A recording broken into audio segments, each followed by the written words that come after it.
호주 이민 까다로워졌다는 건 들었습니다. 채팅에 굿타이밍님이 올려주셨는데 뭐 지인이 영주권 실패하고 귀국한 경우가 지금 캐나다, 호주 뭐 수두룩해요. 뭐 캐나다 역이민 이렇게 치면은 뭐 유튜브에 쭉 떠요. 아, 참. 맞아요. 레드오션이 됐죠.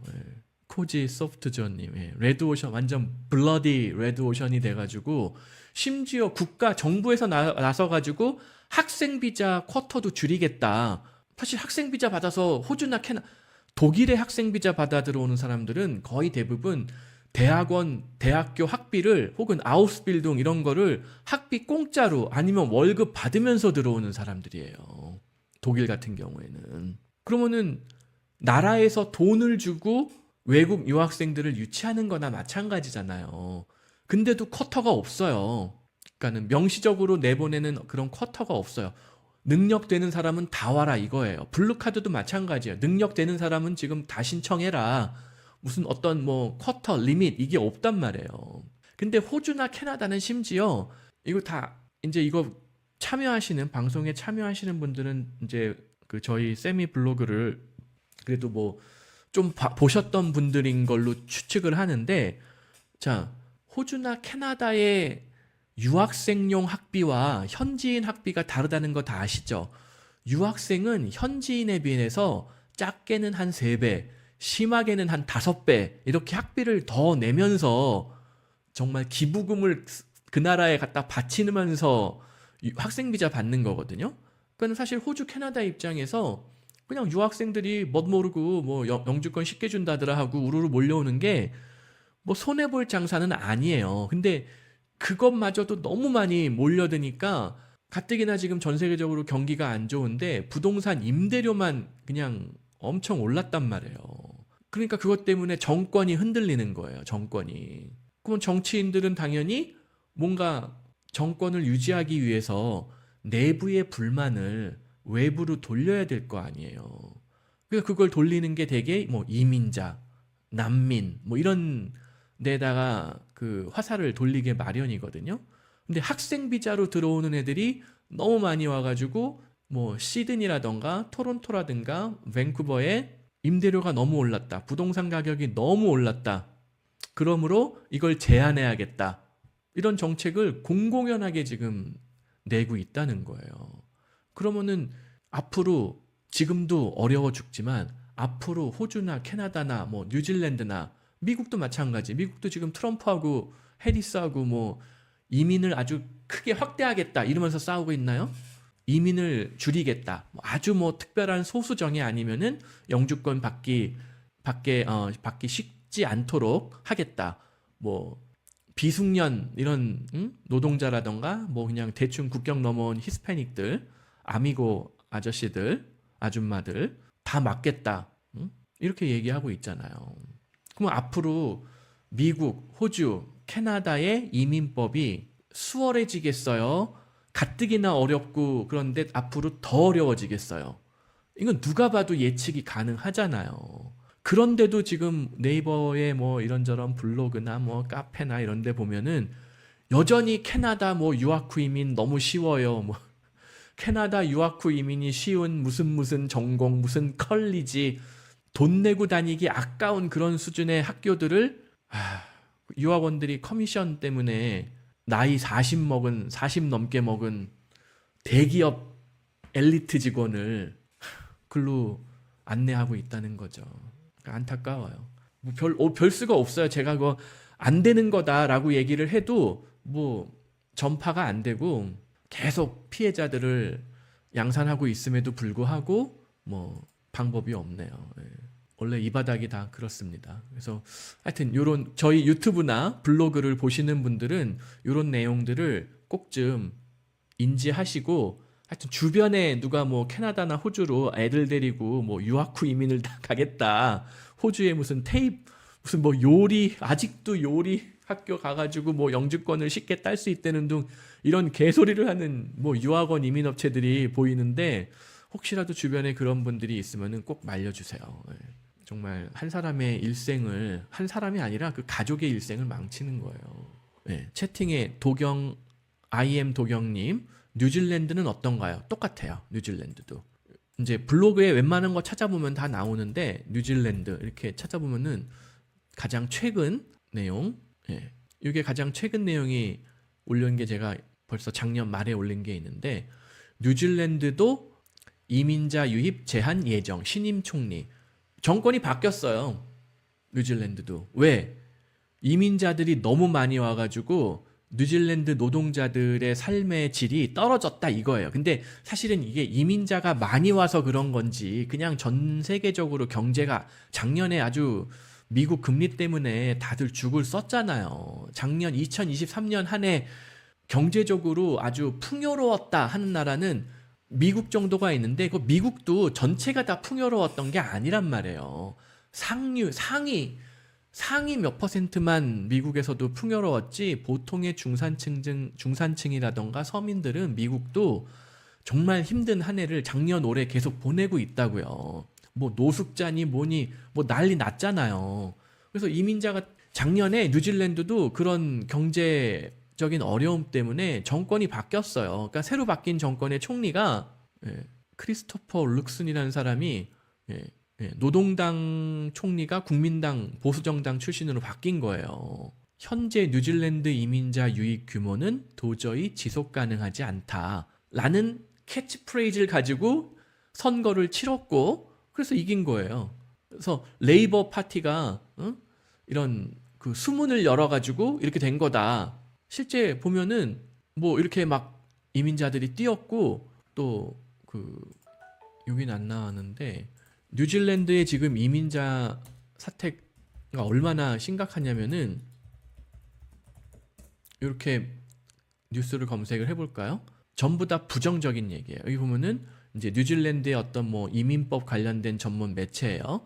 Further changes for accredited employers announced. 무슨 얘기냐면은 외국인을 채용하기 위해서는 뉴질랜드 같은 경우에 accreditation, 그러니까 인증을 받아야 돼요. 고용주들이.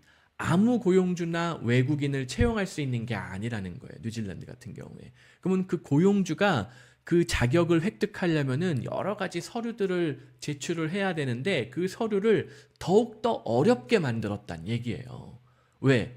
외국인 채용을 줄여라 이거죠. 못하게 하려고. 그래서 심지어는 지금 뉴질랜드 같은 경우에 어떤 상황이 발생하고 있냐면은 사실 이민자가 많이 들어와서 먹고 살기 힘든 거는 아닌데 하지만 대부분의 서민들은 그렇게 받아들이고 있다는 거예요. 그래서 record number of New Zealanders, 그러니까 뉴질랜드 본토인들은 그러니까는 원주민이 아니라 이제 영국계 주민들이죠. 뉴질랜드는 기본적으로 영국계 주민들이잖아요. 완전 마오리 이거 말고 그 뉴질랜드 사람들이 뉴질랜드를 떠나고 있다는 거예요. 왜? 이코노믹 우스. 이코노믹 우스가 뭐냐면 우스가 걱정, 근심 뭐 이런 뜻이거든요. 경제적으로 너무 먹고 살기 힘들어서 레코드 넘버, 기록적인 숫자의 뉴질랜드 사람들이 뉴질랜드를 떠나고 있다. 호주 아니면은 뭐 캐나다. 왜냐면 영어가 되잖아요. 뉴질랜드 사람들 영어가 원어민이기 때문에 마음만 먹으면은 오히려 미국, 캐나다, 뭐 영국 이런 데로 이동하는 게 한국인에 비해서는 훨씬 수월해요. 실제 저랑 옛날에 같이 막 일하던 제가 리포트하던 상사가 뉴질랜드 사람이 있었는데 그 아빠는 원래 미군 출신이어서 사실 완전 뉴질랜드 사람은 아닌데 아무튼 뉴질랜드 그 친구가 있었는데 지금 샌프란시스코 산호세에 살고 있거든요. 와이프가 미국 사람이어가지고 그래서 거기 가가지고 뭐 스타트업 같은 거 해가지고 펀딩도 많이 받고 회사도 많이 키웠더라고요. 그래서 가끔 연락해요 저한테. 뭐 하냐고, 미국 안 오냐고. 그러니까 실제로 그 뉴질랜드에서도 약간 젊고 조금 더 이제 해외 생활, 그러니까 해외 경험을 좀 많이 해보고 다국적 기업에 근무해본 적이 있는 뉴질랜드 사람들은 젊은 사람들일수록 뉴질랜드 본토, 그러니까 본토라고 해봐야 뭐 그 남태평양의 작은 섬인데 그 뉴질랜드 본토를 떠나서 호주, 미국, 영국 조금 더 큰 물에 가가지고 노는 경우들이 많아요. 전통적으로 뉴질랜드가. 왜냐면 뉴질랜드가 산업이 없잖아요, 솔직히. 대단한 산업이 없단 말이에요. 뭐 좀 과한 말로 뉴질랜드는 뭐 사람보다 양이 더 많다는 등 뭐 그런 우스갯소리 하잖아요. 근데 실제로 더 많은 것 같더라고요. 예. 그래서 뉴질랜드 이민법이 지금 계속 말썽을 불리고 있어요. 그래서 여기도 보면은 뉴스가 전부 다 부정적인 내용이에요. Visa system outages leaves people in very stressful situation. 뭐 하여튼 뭐가 또 시스템이 망가졌나 봐요. 그래가지고 하여튼 사람들이 스트레스를 받고 있다 뭐 이런 얘기고, 그리고 뭐 이제 심지어는 야 그래도 와? 그래도 뉴질랜드 올 거야? 관광객 학생 비자 신청비 60% 인상. 무슨 학생 비자 신청하는데 몇십만 원 내고 막 그래요. 호주나 캐나 이런 뉴질랜드 이런 나라들. 그 신청비 받아서 장사를 하고 막 그래요. 저희 와이프가 이제 이런 편입학원 강사 출신인데 그 서울 시내에 있는 웬만한 대학들이 그 편입 시험이라던가 무슨 이런 응시료 이걸로 건물 올린 데 엄청 많다고 그러더라고요. 서울 시내에 있는 웬만한 대학들도 막 응시료가 뭐 막 몇만 원 하는데 막 편입 시험 같은 경우에는 경쟁률이 막 몇백 대 일 막 이런 경우도 있다고 하네요. 그러니까 그 돈 다 받아가지고 그걸 모으고 그게 뭐 매 학기마다 일어나고 학과마다 일어나고 하니까는 그거 어떤 인기 있는 좀 편입생들한테 인기 있는 서울 시내의 어떤 대학들은 그 응시료만 받아가 모아가지고 건물을 올릴 정도다 뭐 그런 얘기를 하더라고요. 근데 그거를 지금 뉴질랜드도 하고 있다 이 얘기예요. 그 계속 이런 얘기예요. BBC에서도 나왔어요. 뉴질랜드는 비자 룰을 타이트하게 만들 것이다. 그러니까는 due to 뭐뭐 때문에 unsustainable 지속 가능하지 않은 이민 때문에 비자 룰을 까다롭게 만들 것이다. BBC에서도 공식적으로 기사가 나잖아요. 그래서 저는 뉴질랜드뿐만이 아니라 호주, 캐나다, 뉴질랜드 여기는 지금 전부 다 상황이 안 좋아요. 예. 그럼에도 불구하고 나는 꼭 영미권 국가로 유학 이민을 도전하고 싶다. 그러면 하여튼 개별적인 분들의 그 조건 상황을 제가 봐서 요 정도면 그래도 호주, 그래도 캐나다 한번 뭐 아니면 도지만 한번 시도는 해볼 수 있을 것 같습니다. 이 정도는 제가 봐드릴 수가 있고, 그리고 통상 오히려 호주, 캐나다, 뉴질랜드보다 그래도 막 트럼프가 난리치고 해도 미국 이민이 차라리 더 유리할 수도 있어요. 미국도 뭐 커뮤니티 컬리지 거쳐가지고 뭐 이제 좀 동부나 서부의 대도시가 아닌 뭐 중서부, 뭐 제가 맨날 말씀드리는데 뭐 유타, 네바다, 콜로라도, 아리조나 혹은 뭐 텍사스 조금 생활비가 저렴하고 인구 밀도가 낮은 곳에 주립대학 정도를 잘 선택을 하면은 커뮤니티 컬리지 거쳐서 혹은 뭐 바로 대학원 가는 것도 뭐 안 될 이유 없고, 그러면은 생활비도 저렴하고 학비도 상대적으로 저렴해서 호주, 캐나다 도전할 비용으로 미국도 도전해 볼 수 있을지 모르거든요. 다시 계산해 봐야겠지만은. 그래도 차라리 미국이 낫다는 거예요. 왜? 미국은 이런 그 이민 제도에 나이 제한이라는 게 없어요, 근본적으로. 하지만 호주, 캐나다, 뉴질랜드는 전부 다 나이 제한이 있어요. 되게 어느 정도 자금도 확보되어 있고 한국에서 경력도 좋고 자녀들도 몇 명 있어가지고 꼭 이민이 필요한 이런 분들 같은 경우에는 그래도 어느 정도 자금 확보가 되어 있잖아요. 근데 그런 분들이 나이가 이미 있는 분들이 호주, 캐나다, 뉴질랜드 이거는 무조건 안 되는 거거든요.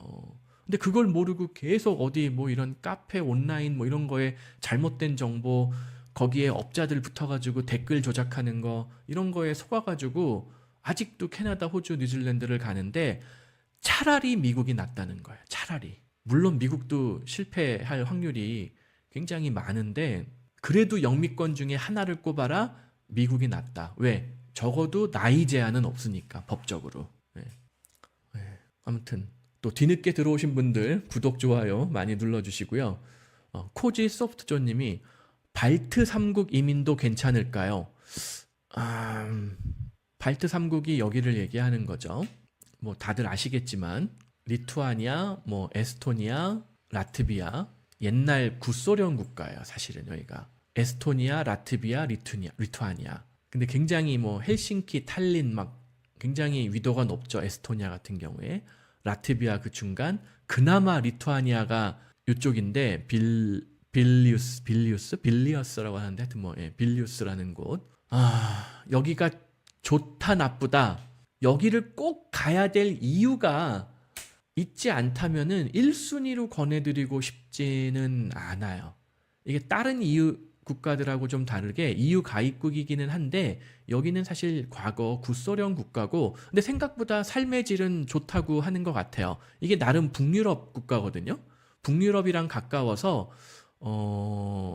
여기에 그 인종들도 대체로 북유럽 국가들하고 비슷한 경우들이 많고 그로 인해서 최근에 급격하게 그 경제가 많이 발전을 했고 또 EU나 미국 입장에서 러시아하고 국경을 맞대고 있고 벨라루스랑 국경을 맞대고 있잖아요. 그러면은 사실 한국 남한이 경제적으로 발전할 수 있었던 중요한 이유 중에 하나가 이게 장점이기도 하고 단점인데 북한, 중국, 러시아하고 최전방 공격수 역할을 하고 있잖아요. 한국이. 최전방 수비수라고 해야 되나? 최전방 공격수라고 해야 되나? 한국의 위치는 딱 나토의 입장에서 보면은 에스토니아, 라트비아, 리투아니아 아니면 좀 저 밑에 뭐 폴란드, 우크라이나는 지금 개박살 나고 있고 사실은 한국이 우크라이나 역할인가? 뭐 약간 그런 게 있어요. 그러니까는 러시아나 벨라루스에 맞서려면은 에스토니아, 라트비아, 리투아니아가 경제적으로 안정적이어야지 정치적으로도 안정이 되고 뭐 군사도 군사 어떤 뭐라 그러죠? 강화, 군사력 강화도 이루어지고 할 거 아니에요. 그래서 제가 알기로 나토나 미국에서 에스토니아, 라트비아, 리투아니아에 여러 가지 많이 어떤 지원, 원조를 많이 해줘가지고 구소련 국가임에도 불구하고 최근에 개인 소득도 많이 오르고 경제적으로 꽤 나쁘지 않아요. 가성비가. 하지만 여전히 북유럽 위도가 높다. 모스크바 옆, 그러니까 시베리아 옆이다.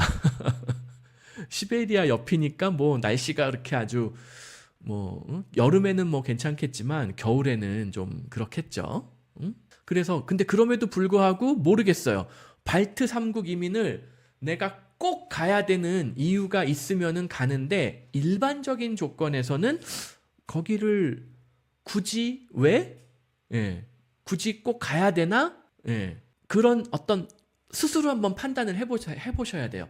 내가 리투아니아, 라트비아, 에스토니아를 반드시 가서 뭐 뭔가를 이뤄야 된다. 거기를 가가지고 내가 뭔가를 꼭 성취해야 된다. 뭐 이분이 남자분인지 여자분인지 모르는데 거길 가니까 미인들이 너무 많더라. 그래서 나는 거기 가서 공부하면서 영어로 수업하는 대학원도 있고 제가 한번 예전에 언급한 적이 있는데 요 발트 3국에 영어로 수업하는 의대도 잘 돼 있어요.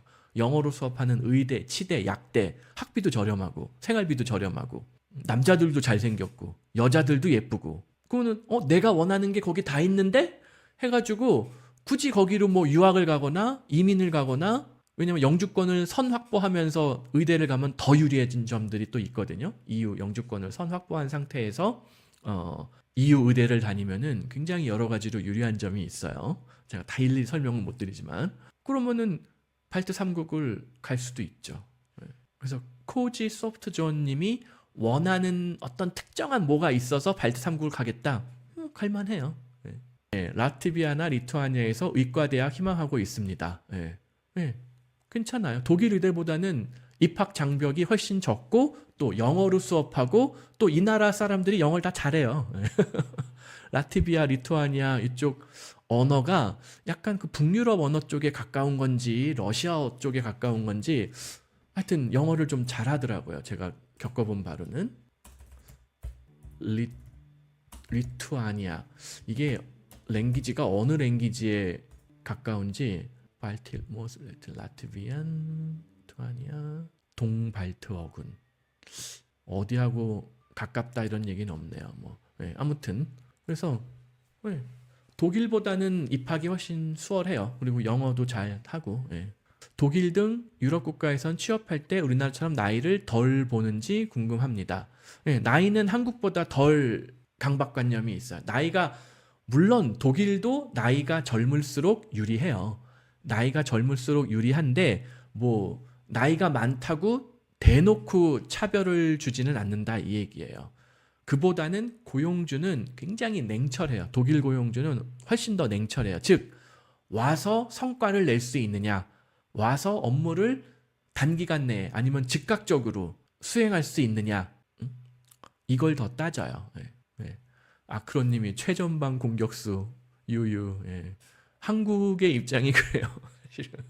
그러니까 한국의 경제가 이렇게 막 급격하게 발전할 수 있었던 주요 원인 중에 하나가 물론 한국인의 어떤 그런 악착 같음, 독함, 부지런함 이것도 있지만 사실 미국이라는 어떤 초강대국의 적극적인 지원이 없었으면은 왜 한국이 그냥 북한이나 중국에 따먹히면은 미국 입장에서 유리할 게 없잖아요. 응? 중국, 러시아 그 코앞에다가 한국을 딱 박아 놓으면은 얼마나 눈에 가시겠어요. 중국이나 러시아 입장에서는 또 역지사지로 생각을 해보자 이거예요. 응? 그러니까는 미국 입장에서는 한국을 경제적으로 성장시키고 경제적으로 그 성장을 바탕으로 군사력을 증강시키면 아주 꿀이죠. 미국 입장에서는. 이게 국제 외교 역학이라는 거예요. 호세 페르난도님, 영미권 국가로서의 영국은 어떤가요? 이민 정책이 유럽 국가들에 가까운지 캐나다, 호주와 비슷한지 궁금해요. 영국도 지금 이민자를 안 받으려고 하는 추세예요. 그러니까 호주, 캐나다에 가까워요. 대륙적 유럽은 영미권 국가들에 비해서 항상 이민자 경쟁에 있어서 뒤처졌었어요. 그나마 독일이 같은 EU에서 인력들을 많이 빼먹고 구소련 국가에서 인력 많이 빼먹어서 독일이 혼자 그나마 좀 이민자들 많이 받아서 좀 해먹기는 했는데 반대로 베네룩스에서 이민자를 많이 받아서 득을 받느냐, 북유럽에서 이민자를 많이 받아서 득을 받느냐, 영미권에 비해서는 아니라는 거예요. 그래서 지금도 북유럽, 베네룩스, 독일 뭐 이런 데들은 이민자들을 좀 더 적극적으로 받아들이려고 하는, 지금이라도 늦지 않았으니 미국을 뭐 북미, 뭐 캐나다, 호주 이런 데를 따라잡으려면은 이민자 유치를 더 많이 하려면은 지금보다도 그 이민에 관련된 규제 이런 거를 허들을 낮춰야 된다라는 추세고, 근데 영국은 심지어 브렉시트를 한 나라잖아요. 왜냐면 예전에 브렉시트 하기 전에는 뭐 체코, 폴란드 아니면 루마니아, 뭐 이탈리아 이런 데서 사람들이 영국 넘어와서 많이 일했거든요. 제가 이렇게 런던 자주 놀러 가는데 옛날에 브렉시트 전에 놀러 가면은 카페 이런 커피숍 가면은 되게 이탈리아 언니들이 와가지고 커피 내리고 일하고 그래요. 그리고 한국말로 인사하고 그랬다고요. 네, 하여튼 오늘은 결국 하여튼 그동안 밀렸던 거 다 해결을 한 것 같네요. 그래서 이번 주말부터는 또 여유 있게 천천히 풀어나가면 될 것 같습니다. 하여튼 오늘도 뭐 이렇게 라이브 방송에 참여해 주신 분들 너무 감사드리고요.